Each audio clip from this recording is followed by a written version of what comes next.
Hello students. पिछली बार हमने cell wall के बारे में बात की थी, जिसमें मैंने बताया था कि सेल वॉल जो है वो प्लाज्मा मेम्ब्रेन की ही एक प्रोटेक्टिव के ऊपर एक क्या होती है, प्रोटेक्टिव लेयर होती है। काफ़ी रिजिड स्ट्रक्चर पाई जाती है। रिजिड का मतलब होता है थोड़ा कैसी होती है, हार्ड स्ट्रक्चर होती है, जो कहाँ पाई जाती है, प्लाज्मा मेम्ब्रेन के ऊपर। इसके अलावा हम ये देख लेते हैं कि जो प्लांट की सेल वॉल है वो किस सब्सटेंस की बनी होती है। मैंने बताया था सेलुलोज की। तो प्लांट की जो सेल वॉल है वो काहे की बनी है, सेलुलोज की।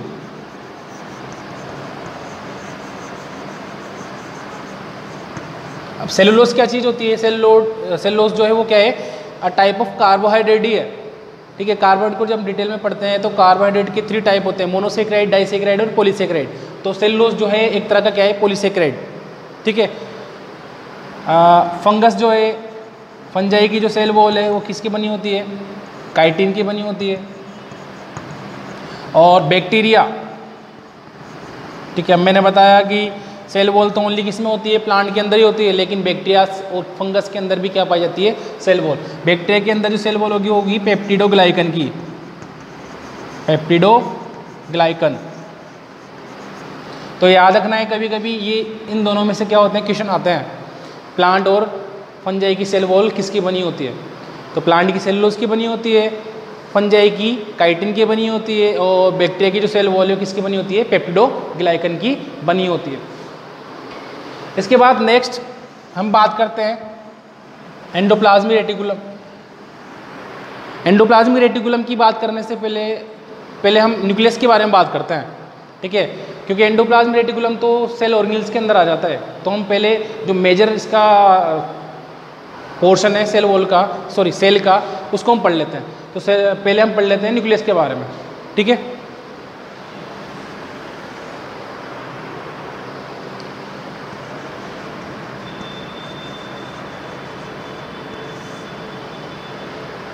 न्यूक्लियस जो है सबसे पहले किसने डिस्कवर किया था, रॉबर्ट ब्राउन ने।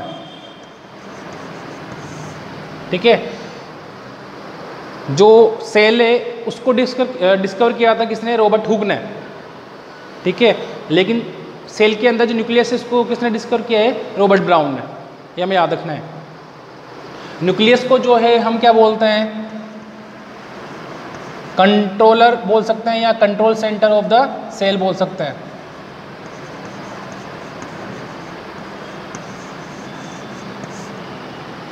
ठीक है, न्यूक्लियस जनरली कहाँ होता है, अगर हम एनिमल सेल की बात करें तो न्यूक्लियस जो है वो एनिमल सेल के बिल्कुल सेंटर में पाया जाएगा। किसकी बात करें, एनिमल सेल की बात करें तो न्यूक्लियस कहाँ होगा, सेल के सेंटर में। अगर हम प्लांट की बात करें तो न्यूक्लियस जो है वो सेंटर में ना होकर स्लाइटली कहाँ होगा, प्लाज्मा मेम्ब्रेन की तरफ होगा। ऐसा इसलिए होता है क्योंकि प्लांट सेल के अंदर जो फूड वेक्यूल्स होती हैं, फूड वेक्यूल का मतलब होता है कि स्पेरिकल स्ट्रक्चर होती हैं, जिनके अंदर क्या होता है, फूड स्टोरेज, जो क्या करती है, फूड स्टोरेज का काम करती है। तो प्लांट, सिंपल से हमें पता है कि प्लांट खुद का फूड खुद बनाते हैं, इसका मतलब वो फूड स्टोरेज भी रखते हैं। फूड स्टोरेज रखने की वजह से उनके अंदर फूड वेक्यूल्स क्या होती है, काफ़ी बड़ी होती है। और फूड वेक्यूल बड़ी होने के कारण जो न्यूक्लियस है वो कहाँ होगा, तो स्लाइटली कहाँ होगा, प्लाज्मा मेम्ब्रेन की तरफ होगा। तो ये मान लो ये एनिमल सेल है, तो एनिमल सेल के अंदर तो सेंटर में होगा। और अगर मान लो प्लांट सेल है, प्लांट सेल के अंदर कहाँ होगा, ये फूड वेक्यूल, यहाँ सेंटर में बड़ी सारी फूड वेक्यूल आ जाएगी, और जो न्यूक्लियस होगा वो कहाँ होगा, सेंटर में। तो इस तरह से न्यूक्लियस कहाँ होगा, स्लाइटली कहाँ होगा, प्लाज्मा मेम्ब्रेन की तरफ होगा। हमें ये बात याद रखनी है। क्यों होता है, क्योंकि प्लांट के अंदर जो फूड वेक्यूल है वो काफ़ी बड़ी होती है, लार्ज होती है। इसके बाद नेक्स्ट हम बात करते हैं न्यूक्लियस की स्ट्रक्चर के बारे में। न्यूक्लियस की स्ट्रक्चर देखें तो न्यूक्लियस को जो है वो मेन 4 पार्ट्स में हम डिवाइड कर सकते हैं। कौन कौन सा? सबसे पहले तो हम बात करेंगे न्यूक्लियर मेम्ब्रेन की।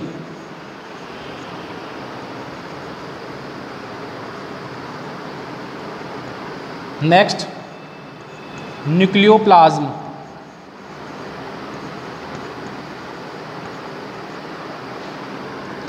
उसके बाद होगा न्यूक्लियोपोर और क्रोमेटिन मटेरियल।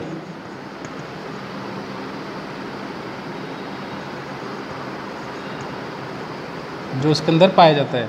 इसके अलावा इसके अंदर एक और चीज़ होती है, इसको हम बोलते हैं अपन न्यूक्लियोलस। ये सारी चीज़ें हमें कहाँ देखने को मिलेगी? न्यूक्लियस के अंदर। ठीक है, न्यूक्लियर मेम्ब्रेन नाम से हमें पता चल रहा है कि न्यूक्लियस के चारों तरफ जो थिन मेम्ब्रेन होगी उसको हम क्या बोलेंगे? न्यूक्लियर मेम्ब्रेन बोलेंगे, जिसके थ्रू जो है न्यूक्लियस और साइटोप्लाज्म के बीच में क्या होगा? न्यूट्रिएंट्स का या गैसेस का क्या होगा? एक्सचेंज होगा। ठीक है, मॉलिक्यूल्स का क्या होगा? मूवमेंट होगा। तो किसके थ्रू होगा? न्यूक्लियर मेम्ब्रेन के थ्रू इनका मूवमेंट होगा। न्यूक्लियोप्लाज्म, न्यूक्लियस के अंदर भरा हुआ जो लिक्विड है, जो फ्लूइड है, उसको हम क्या बोलेंगे? न्यूक्लियोप्लाज्म। तो इसका डायग्राम हम देख लेते हैं।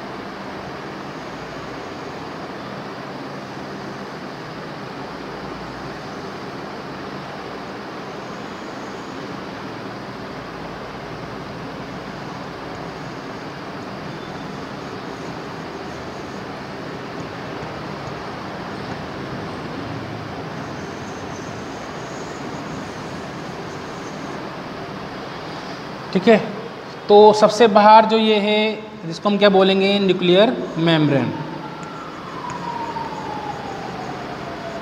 ये क्या हो गई? Nuclear membrane. यहाँ पर जो हमें गैप दिख रहे हैं, ये वाले गैप, इनको हम क्या बोलते हैं? न्यूक्लियोपोर्स। पोर्स का मतलब क्या होते हैं? छेद। तो न्यूक्लियस की मेम्ब्रेन के बीच बीच में क्या होते हैं? जो गैप्स होते हैं उनको क्या बोलते हैं? न्यूक्लियोपोर्स। इसके बाद नेक्स्ट, इसके अंदर जो फ्लूइड भरा है, न्यूक्लियस के अंदर जो फ्लूइड भरा हुआ है, उसको हम क्या बोलेंगे? न्यूक्लियोप्लाज्म। ठीक है, इसके बाद ये जो थ्रेड लाइक स्ट्रक्चर में दिख रही है पूरे न्यूक्लियस के अंदर, उसको बोलेंगे अपन क्रोमेटिन मटेरियल।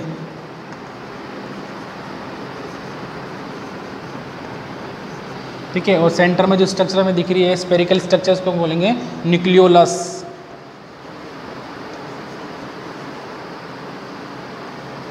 जिसको हम फैक्ट्री ऑफ राइबोसोम भी बोलते हैं, क्योंकि राइबोसोम का जो फॉर्मेशन है वो कहाँ होता है? न्यूक्लियोलस के अंदर।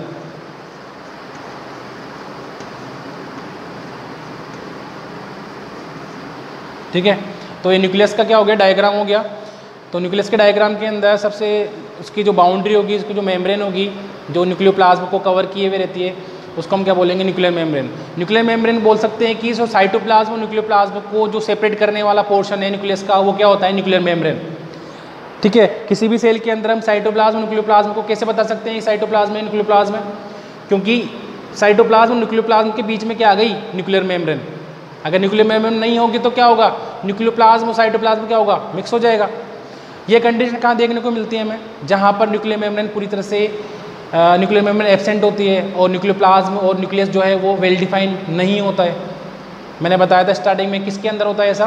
बैक्टीरियाज के अंदर। प्रोकैरियोटिक सेल के अंदर न्यूक्लियर मेम्ब्रेन नहीं होती है। इसका मतलब जो न्यूक्लियस है उसको हम वेल डिफाइंड न्यूक्लियस नहीं बोल सकते।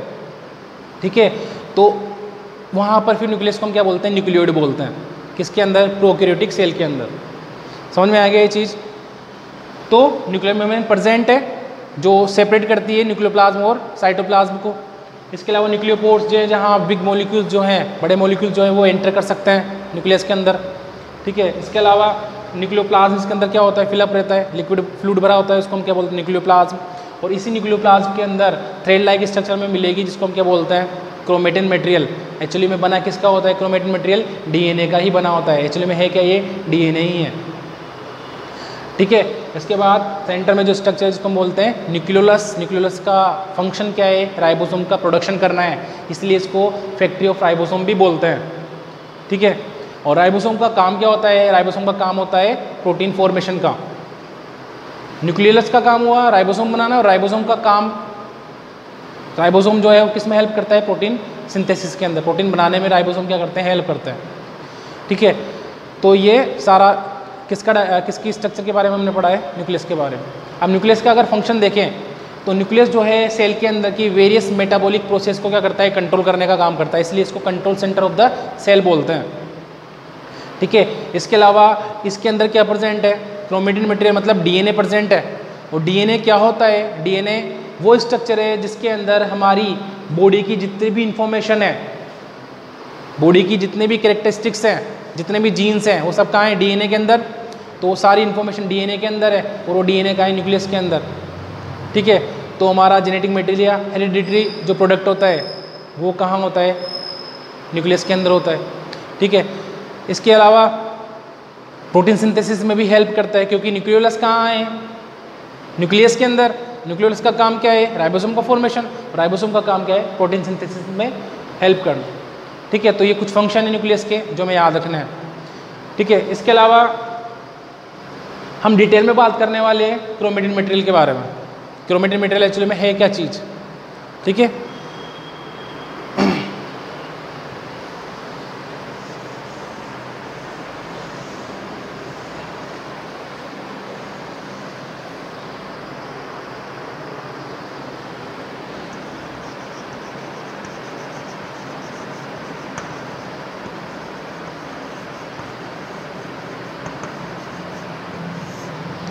देखो बच्चों, क्रोमेटिन मटेरियल जो है वो न्यूक्लियस के अंदर फैला हुआ थ्रेड लाइक स्ट्रक्चर जो है वो ही क्या होता है? क्रोमेटिन मटेरियल होता है।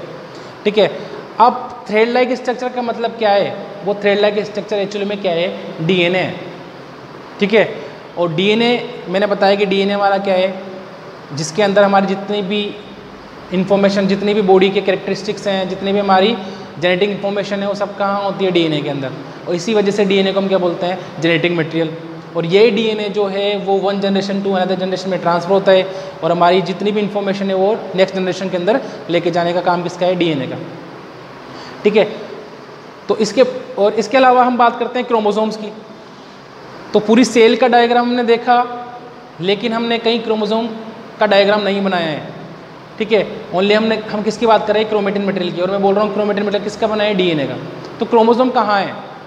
देखो, क्रोमोसोम जो है वो जनरली सेल के अंदर दिखाई नहीं देंगे।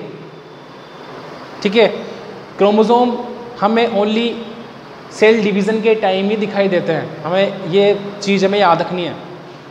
ठीक है, जिस क्रोमोसोम की हम बात करते हैं, क्रोमोसोम की जो स्ट्रक्चर बनाते हैं, वो स्ट्रक्चर हमें ओनली कब देखने को मिलेगी?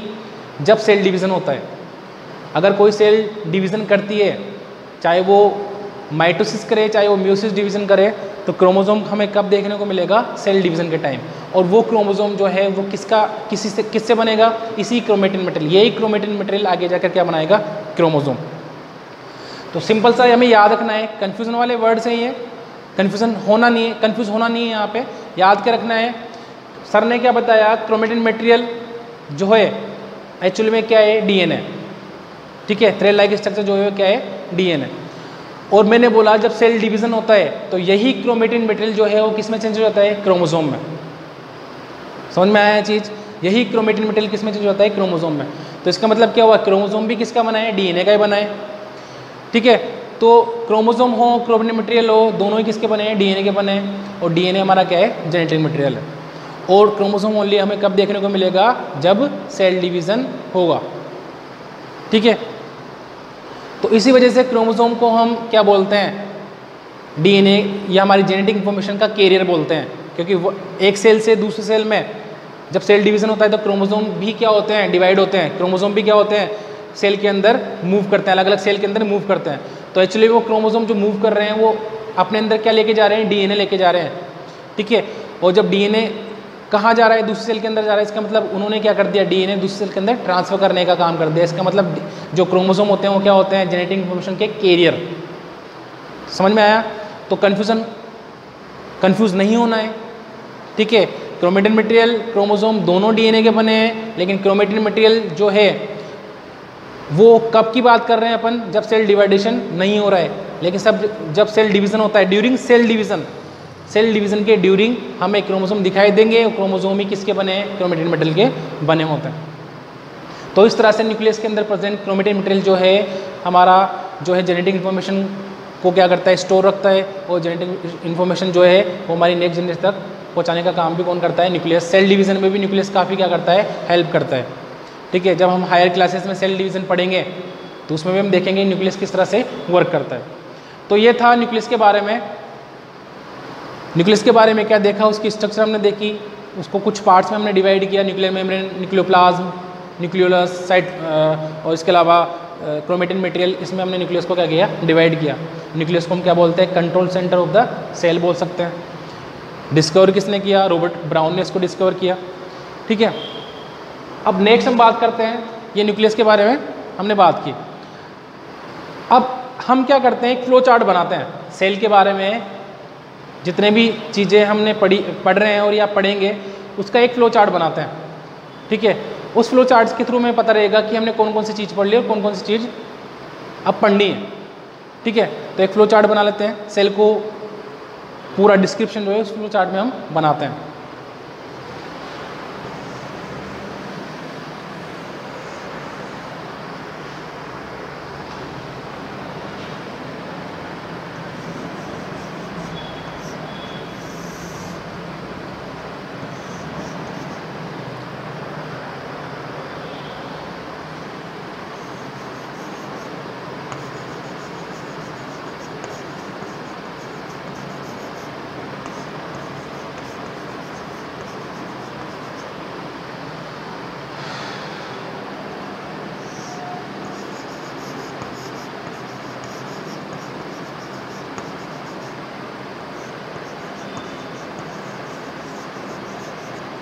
तो हमने क्या किया, सेल को जो है मेन 3 पार्ट्स में डिवाइड कर दिया, सेल मेम्ब्रेन, साइटोप्लाज्म और न्यूक्लियस। ठीक है, साइटोप्लाज्म को फिर हम डिवाइड करते हैं। साइटोप्लाज्म के 2 पोर्शन में हम साइटोप्लाज्म को क्या करते हैं, डिवाइड करते हैं, जिसके अंदर हाइलोप्लाज्म और ट्रोपोप्लाज्म आता है। तुम्हारी एनसीईआरटी में टर्म्स नहीं है, लेकिन हमें याद रखनी है। ट्रोपोप्लाज्म, हाइलोप्लाज्म का सिंपल मीन है ओनली फ्लूइड।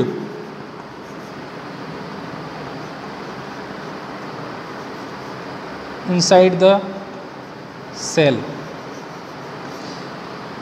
ठीक है, साइटोप्लाज्म किसे बोलते हैं, साइटोप्लाज्म हम बोलते हैं कि फ्लूइड है, फ्लूइड के अंदर सेल ऑर्गन्स प्रेजेंट है, उसको हम क्या बोल रहे हैं, साइटोप्लाज्म। लेकिन मैं बात करूं कि साइटोप्लाज्म में से मैं क्या निकाल लूं, जितने भी सेल ऑर्गन्स हैं वो निकाल लूं, बचा क्या, फ्लूइड बचा, लिक्विड बचा, उस लिक्विड को हम क्या बोल रहे हैं, हाइलोप्लाज्म। ठीक है, इसके बाद ट्रोपोप्लाज्म किसे बोल रहे हैं, जितने भी सेल ऑर्गन्स है,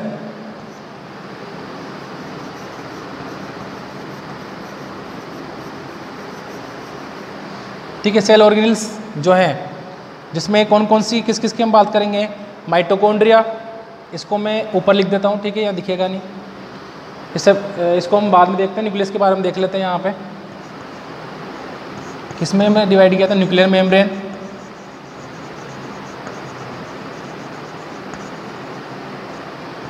ठीक है, न्यूक्लियोप्लाज्म,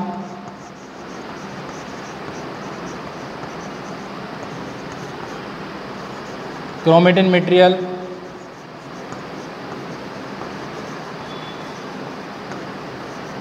और फोर्थ न्यूक्लियोलस।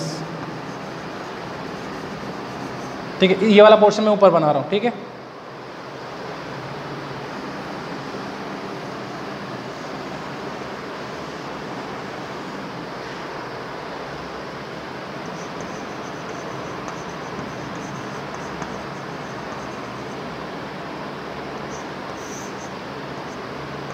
ठीक है, इसमें कौन आ जाएगा, माइटोकॉन्ड्रिया,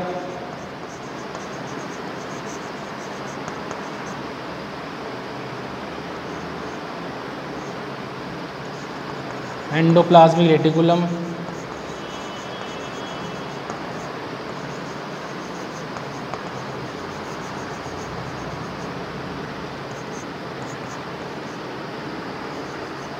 गोल्जी अपरेटस या गोल्जी कॉम्प्लेक्स या Golgi body,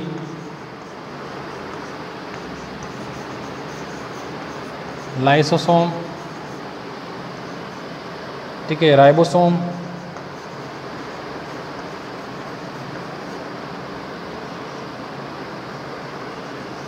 centrosomes,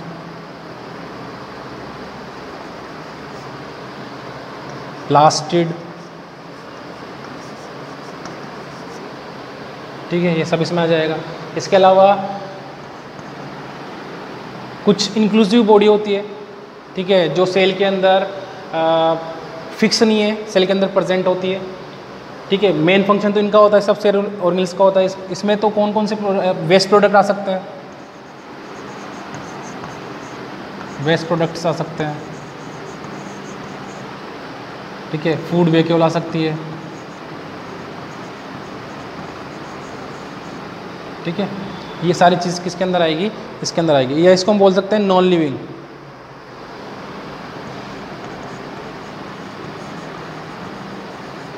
store food material हो सकता है, ठीक है। ये जो है ये तो लिविंग पोर्शन में आ जाएंगे, जो मेन सेल के अंदर फंक्शन करेंगे, और ये किस में आ जाएंगे? नॉन लिविंग में। तो ये पूरा फ्लो चार्ट हमने सेल के बारे में बना लिया। तो हमने ऊपर वाले साइटोप्लाज्म के बारे में हमें देखना है। साइटोप्लाज्म का कोई स्पेशली कुछ स्ट्रक्चर नहीं है। साइटोप्लाज्म क्या है कि जो सेल के अंदर प्रेजेंट जो फ्लूइड है उसको हम क्या बोलते हैं? साइटोप्लाज्म बोलते हैं, जिसके अंदर various type of cell organelles क्या होते हैं? प्रेजेंट होते हैं।